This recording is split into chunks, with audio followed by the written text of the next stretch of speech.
আজ আমি শেয়ার করব ঢ্যাঁড়স চিংড়ি বাটা। ভাত বা রুটি যা দিয়েই খান না কেন দারুণ লাগে খেতে, খুবই সুস্বাদু রেসিপি। নমস্কার, আমি প্রিয়াঙ্কা, আবারও একটি দারুণ স্বাদের রেসিপিতে সকলকে স্বাগত জানাই। চলুন তাহলে রেসিপিটা শুরু করা যাক। প্রথমেই নিয়েছি 300 গ্রাম ঢ্যাঁড়স, একদম কচি নরম ঢ্যাঁড়স। এই রকম একটু ছোট ঢ্যাঁড়সগুলোই নিয়েছি। তো ঢ্যাঁড়সগুলি প্রথমে ভালো করে ধুয়ে নিয়েছি। এবার ঢ্যাঁড়সের দুই মাথা কেটে বাদ দিয়ে দেব। ভিডিওটি ভালো লাগলে অবশ্যই একটি লাইক করবেন। আপনাদের একটি লাইক আমাকে পরবর্তী ভিডিও বানাতে উৎসাহ জাগাবে। তো দেখুন, সব ঢ্যাঁড়সগুলি আমি একই রকমভাবেই দুই মাথাটা কেটে বাদ দিয়ে দিয়েছি। এবার কড়াই দিয়ে দিচ্ছি 1 চামচ সর্ষের তেল। তেল কড়ার চারিদিকে ছড়িয়ে দিয়ে তেল একটু গরম হয়ে গেলে ধুয়ে কেটে রাখা ঢ্যাঁড়সগুলি দিয়ে দেব। আর দেব স্বাদ অনুযায়ী লবণ ও হলুদ গুঁড়ো। লবণ ও হলুদ গুঁড়োটা দিয়ে ঢ্যাঁড়সগুলিকে তেলের মধ্যে হালকা নেড়েচেড়ে ভেজে নেব। মিনিট 2-3 মতো একটু নেড়েচেড়ে হালকা ভেজে নিয়েছি। এবার তুলে নেব। এবার ওই কড়ায় দিয়ে দিচ্ছি চিংড়ি মাছ। চিংড়ি মাছটা আমি ছাড়িয়ে ভালো করে ধুয়ে নিয়েছি, আর চিংড়ি মাছ আছে এখানে 200 গ্রাম। এবার চিংড়ি মাছটাতেও একটু লবণ হলুদ দিয়ে হালকা করে ভেজে নেব। তো চিংড়ি মাছটাও হালকা ভাজা হয়ে গেছে, এবার তুলে নিচ্ছি। এবার একটা শিলনোড়াতে মশলা বানিয়ে নেব।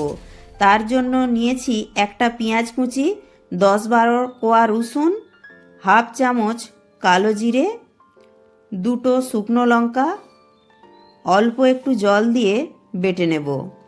ভিডিওটি ভালো লাগলে, চ্যানেলে নতুন বন্ধু হয়ে থাকলে চ্যানেলটি সাবস্ক্রাইব করে পাশে থাকা বেল আইকনটি প্রেস করে দেওয়ার অনুরোধ রইল। তাহলে আমার দেয়া যে কোনো ভিডিওর আপডেট সবার আগে আপনার কাছে পৌঁছে যাবে। তো মশলাটা আমার বাটা হয়ে গেছে। এবার ভাজা চিংড়ি মাছগুলোকেও বেটে নেব।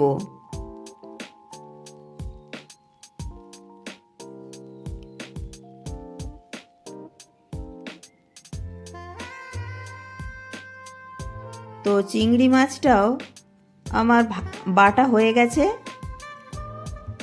এবার যে কড়াটাতে ঢ্যাঁড়স ও চিংড়ি মাছ ভেজেছিলাম সেই কড়াটাতে আর 2 চামচ সর্ষের তেল দিয়ে ফোড়নে দিচ্ছি 2টি শুকনো লঙ্কা ও 1/2 চামচ কালো জিরে দিয়ে ফোড়নটা একটু নাড়াচাড়া করে ভেজে নিয়ে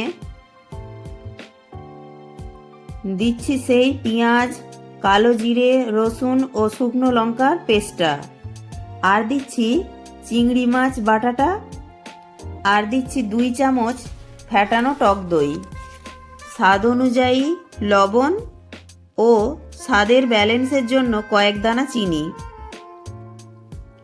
এবার নেড়েচেড়ে মশলাটা ভালো করে কষিয়ে নেব যতক্ষণ না মশলা থেকে তেল ছেড়ে যাচ্ছে। তো গ্যাসের ফ্লেমটা লোতে রেখে ঢাকা দিয়ে মশলাটা কষিয়ে নেব।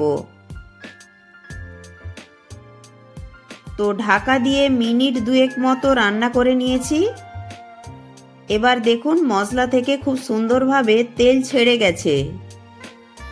এবার ওতে দিয়ে দিচ্ছি হালকা ভেজে রাখা ঢ্যাঁড়স,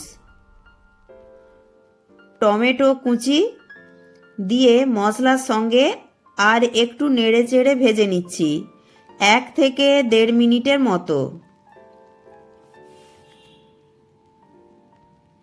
এবার অল্প জল দিয়ে সব কিছু নেড়েচেড়ে মিশিয়ে নিয়ে জল ফুটতে শুরু করলে ঢাকা দিয়ে গ্যাসের ফ্লেমটা মিডিয়ামে করে দেব 6 থেকে 7 মিনিটের জন্য। তো 7 মিনিট পর আমি ঢাকনাটা খুলছি, আর দেখুন সবজি খুব সুন্দরভাবে সেদ্ধ হয়ে গেছে। আর আমি এই রেসিপিটা যেহেতু একটু মাখো মাখো করব, তাই গ্যাসের ফ্লেমটা একটু হাইতে দিয়ে নেড়ে চেড়ে নিচ্ছি ব্যাস, গ্রেভিটা এখন একদম ঠিকঠাক আছে। এর থেকে বেশি আর মারবো না, কারণ ঠান্ডা হয়ে গেলে আর একটু বসে যাবে।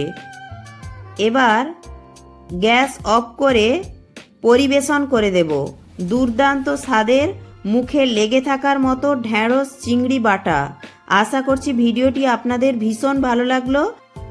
ভালো লাগলে বাড়িতে একদিন হলেও ট্রাই করে দেখবেন। আশা করি বাড়ির ছোট থেকে বড় প্রত্যেকের ভালো লাগবে। আর হ্যাঁ, রেসিপিটি কেমন লাগলো কমেন্ট বক্সে জানাতে একেবারেই ভুলবেন না। আর চ্যানেলে নতুন বন্ধু হয়ে থাকলে চ্যানেলটি সাবস্ক্রাইব করে পাশে থাকা বেল আইকনটি প্রেস করে দেওয়ার অনুরোধ রইল। তাহলে আমার দেওয়া যে কোনো ভিডিওর আপডেট সবার আগে আপনার কাছে পৌঁছে যাবে। আর অবশ্যই একটি লাইক করে বন্ধু বান্ধবদের সাথে প্রচুর শেয়ার করার অনুরোধ রইল। প্রত্যেকে ভালো থাকবেন, সুস্থ থাকবেন।